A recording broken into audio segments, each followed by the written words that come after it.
فاذكروني اذكركم واشکروا لی ولا تکفرون.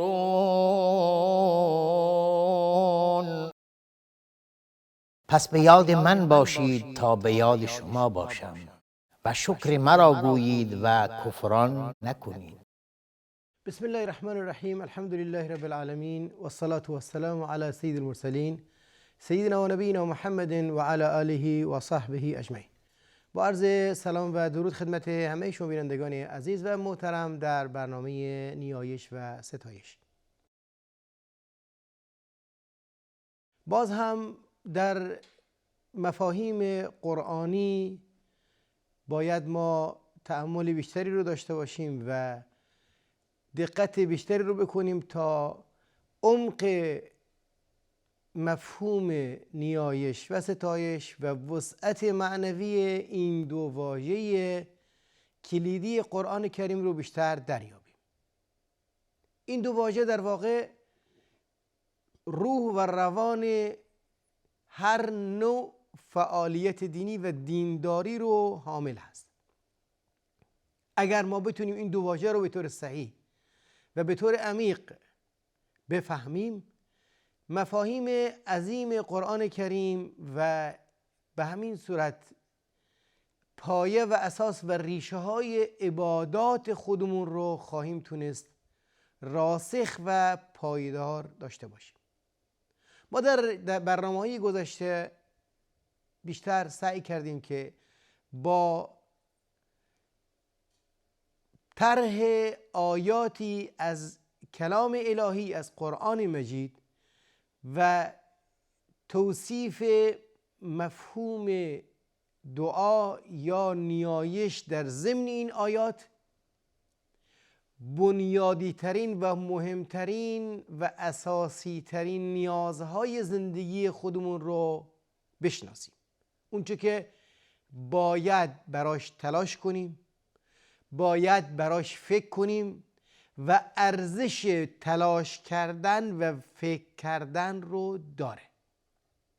گفتیم به خیلی موارد هست که انسان برای چیزی تلاش میکنه و راه میره و حرکت میکنه که در واقع سراب هست، آب نیست. در واقع ارزش نیست، ضد ارزش هست. در واقع براش منفعت نیست، مصلحت نیست، براش نقصان و ضرر هست. به خاطر این قرآن کریم و هدایت الهی اون چیزی که باید ما در این باب بدونیم، دانش داشته باشیم، آگاهی داشته باشیم رو به ما میده.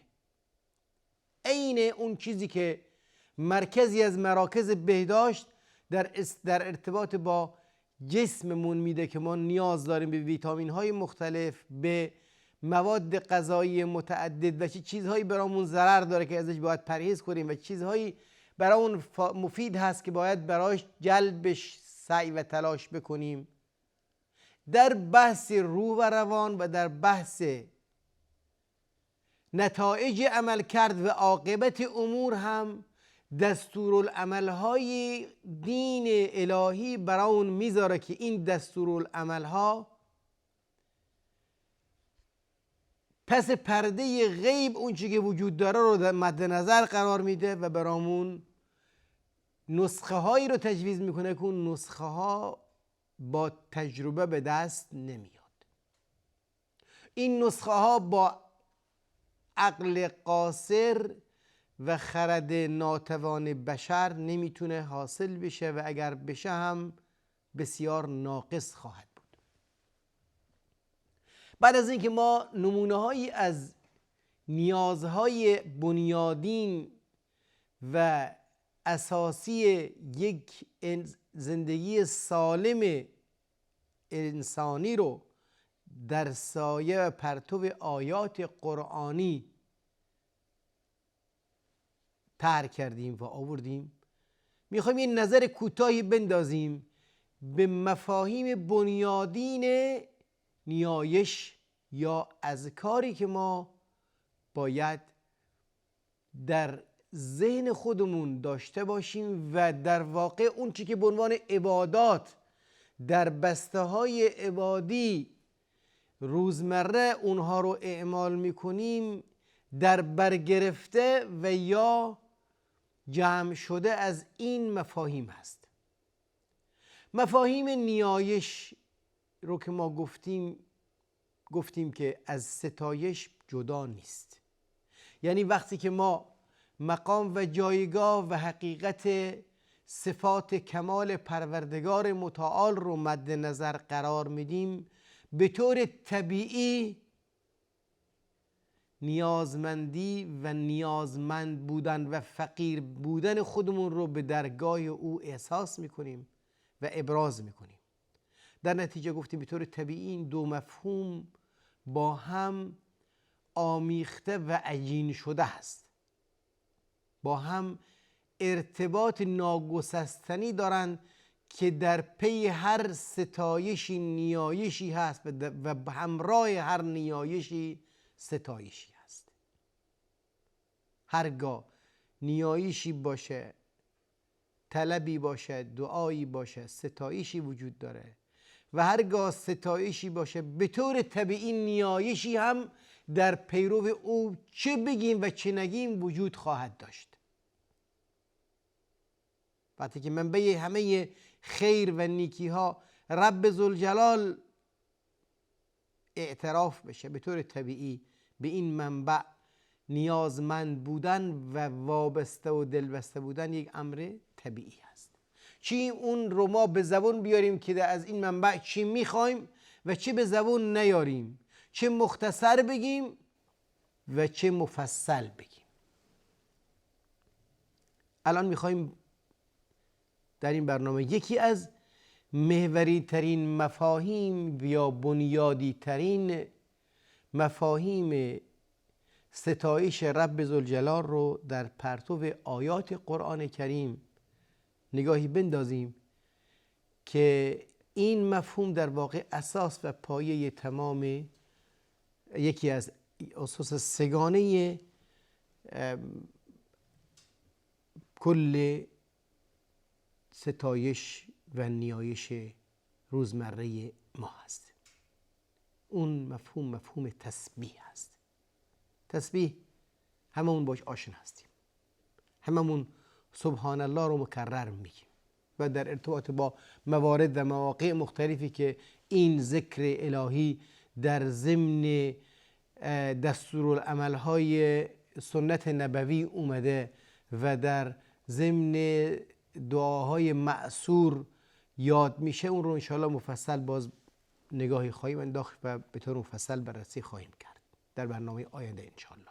اما الان فقط ما میخواهیم ذات این مفهوم رو و این معنا رو نگاهی قرآنی بندازیم و ببینیم که از چه ریشه این مفهوم سرچشمه میگیره و به ما چه پیامی رو میرسونه و به همین صورت چگونه پایه و اساس عبودیت و بندگی رب ذوالجلال میتونه تصور بشه.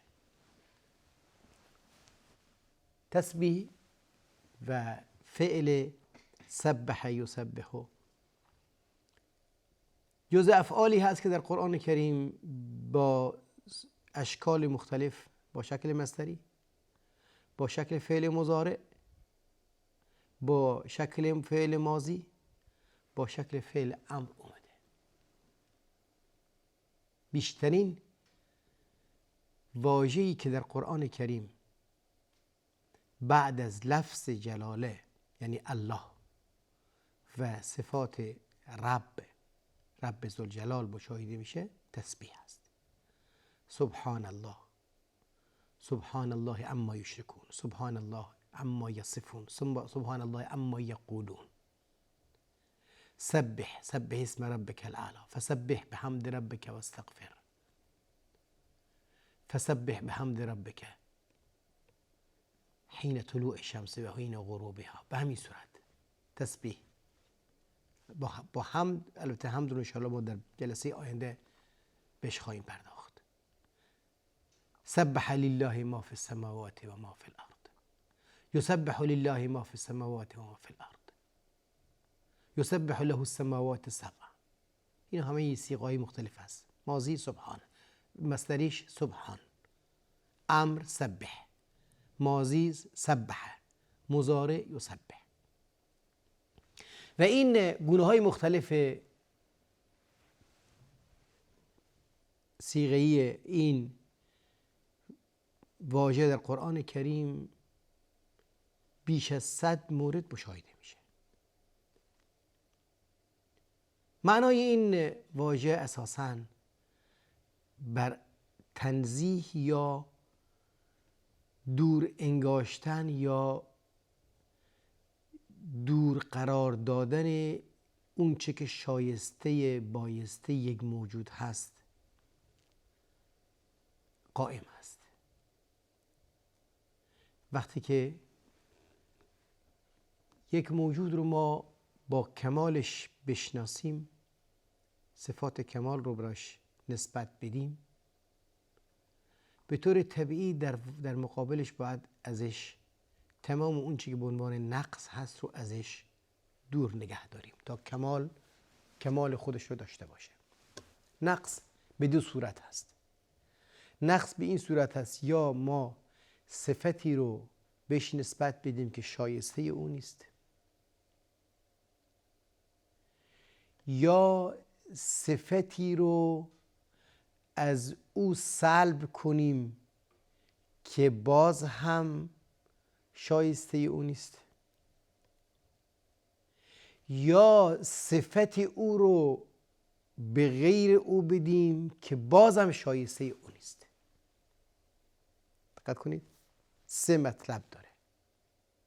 اساسش بر تنزیه هست، یعنی منزه قرار دادن یا پاک قرار دادن یا زدودن.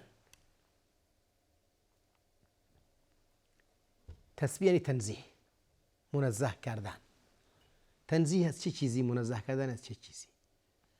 یا اینکه صفات نقصی رو به اون نسبت بدیم، چیزی که شایسته او نیست، یا اینکه صفات کمالی رو به اون نسبت ندیم، از او جدا بدونیم، باز هم شایسته او نیست. چه کمال رو از او کم بکنیم، چه کمال رو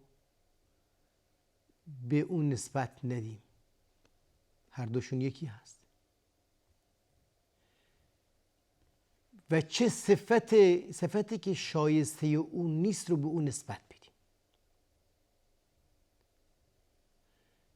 و چه در آخر ما بیایم صفتی که خاص او هست رو به غیر او نسبت بدیم، به غیر او صفت او رو نسبت بدیم.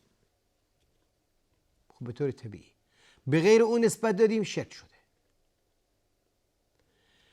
به اون نسبت ندادیم، کفر شده، نازل شده، پایین اومده از منزله‌ای که باید بیاد. به اون نسبت دادیم اون چیزی که شایسته اون نیست، باز هم کفر شده. در هر 3 حالت ما میگیم سبحان الله. الان نسبت دادن صفت پیرو به اون عملکرد مطابق این مقام هم هست. مطابق با اون مقام اعمال وظیفه نکردیم، بازم میگیم سبحان الله.